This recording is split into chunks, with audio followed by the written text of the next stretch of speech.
जी मेरा नाम है डॉक्टर राहुल महाले। जी मेरा नाम है डॉक्टर राहुल महाले। मैं गायनेक ऑन्को सर्जन हूँ और एक कंडोलेंस सभा संवेदना सभा जो जेबी डेक्स सोसाइटी ने ऑर्गेनाइज़ किया है, उस सभा में मैं मेरा सहभाग और मेरी संवेदना व्यक्त करने में आया हूँ। और जो घटना हुई है, जो बहुत ही शर्मनाक घटना, पूरे देश को हिलाने वाली घटना है। जैसे पहले भी हो चुकी निर्भया 1-2 घटना, और ये जो डॉक्टर महिला पे अत्याचार करके उसकी हत्या कर दी गई है, इसकी हम लोग अत्यंत कठोर शब्दों में निंदा करते हैं। हम लोग चाहते हैं कि इस पे ऊपर सरकार ने भारी से भारी कानून बनाया जाए, कठोर कानून बनाना जाए, और इस तरह की हरकत वापस कोई करने की हिम्मत ना करे, और जो आरोपी है उसको तो फांसी की सज़ा होनी चाहिए।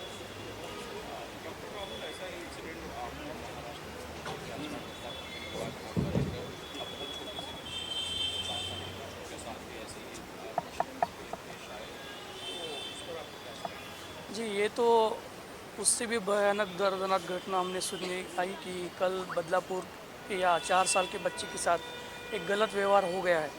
तो इस तरीक़ा से जो घटना हुई है, तो सबसे पहले हमने अपने आप में सब परिवर्तन लाना चाहिए। व्यक्ति ने घर से खुद से शुरू करना चाहिए, अपने बच्चों को अच्छी शिक्षा देनी चाहिए, सो दैट उसके बच्चे आगे जाके समाज में आके, मतलब लड़के जो समाज में आएंगे वो अच्छी तरीके से वुमेंस का और महिलाओं का सम्मान करेंगे, और ऐसी घटना बार ना हो, और समाज में भी परिवर्तन लाना जरूरी है। और इसके ऊपर ज़्यादा से ज़्यादा कठोर सरकार ने इसके ऊपर नियम लाना चाहिए। एक करके आप कैंडल यहाँ पे रख दीजिए।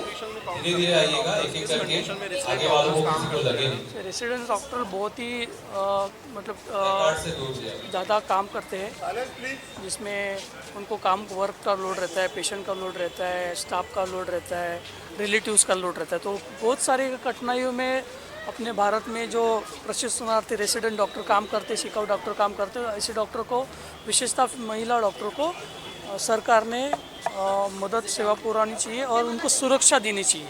लगभग 50% भागीदारी महिलाओं की है, और फिर भी हमारा महिला समाज शारीरिक, मानसिक, आर्थिक और सामाजिक रूप से पीड़ित है, वंचित। क्यों?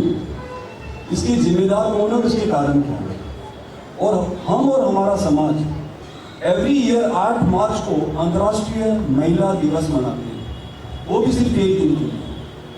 हमें हमारी सोच, हमारी भावना, हमारी मनोवृत्ति बदलनी पड़ेगी। और क्यों एक दिन? क्यों हम ऐसा प्रयास करें कि एक दिन नहीं, हम 365 डेज महिला सम्मान की बात करें और अंतर्राष्ट्रीय महिला दिवस मनाएं।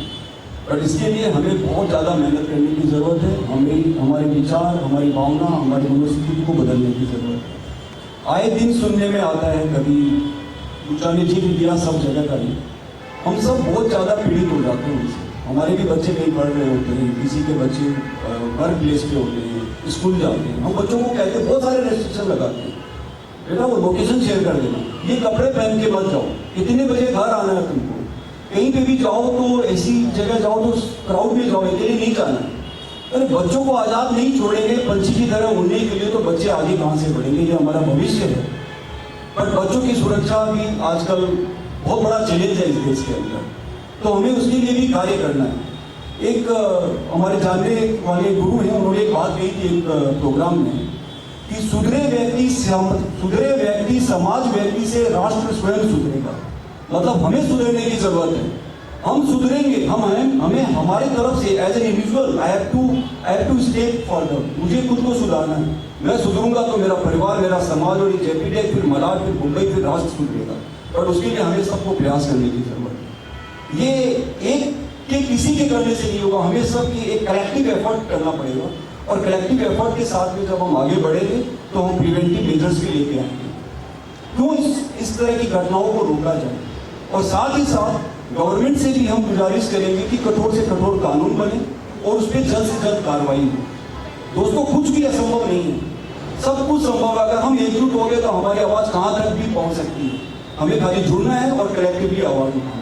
याद रखिए, असंभव कुछ नहीं है। उनको बदलाव लाने का एक कंपल्सिव इश्यू बन जाए, और उनको ये कंपल्सरी ये थोड़े ही दिनों में अपने को चाहिए उस टाइप के लॉ एंड ऑर्डर्स को इम्प्लीमेंट किए, वो अपने को देखना है। बट स्टार्ट कहाँ होगा? स्टार्ट जैसे सबने बताया है अपने घर में होगा।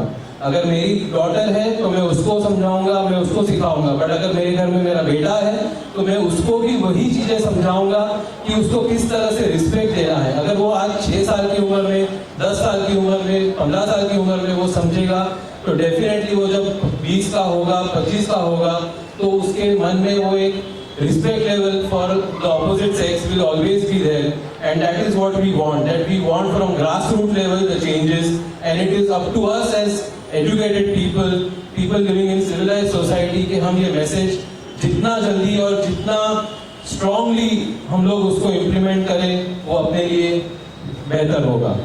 किया मुझे बस याद आ रहे थे अपने रेसिडेंसी, अपने बॉन्ड कि कैसे केयरलेसली कहीं भी हम सो जाते थे, बट वी वो ऑलवेज सिक्योर कि it's a hospital, this is like a temple, nothing can go wrong here, but it was very disturbing when in DMC we are so many patient, इतना लड़ते हैं झगड़ते हैं।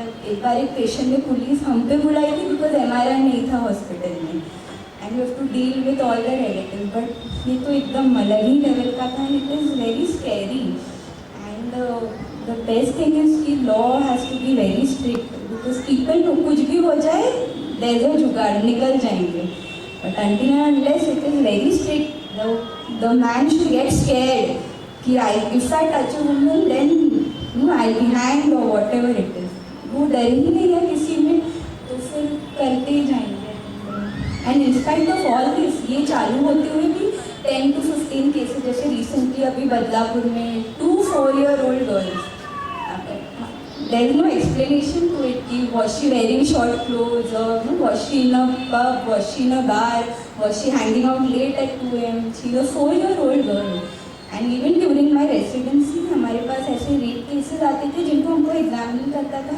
इतने सारे 4 year, 12 year, 10 year, and many of them at very small age वो pregnant, उनको समझ भी नहीं आता था क्या consequences है, so it's just very upsetting and very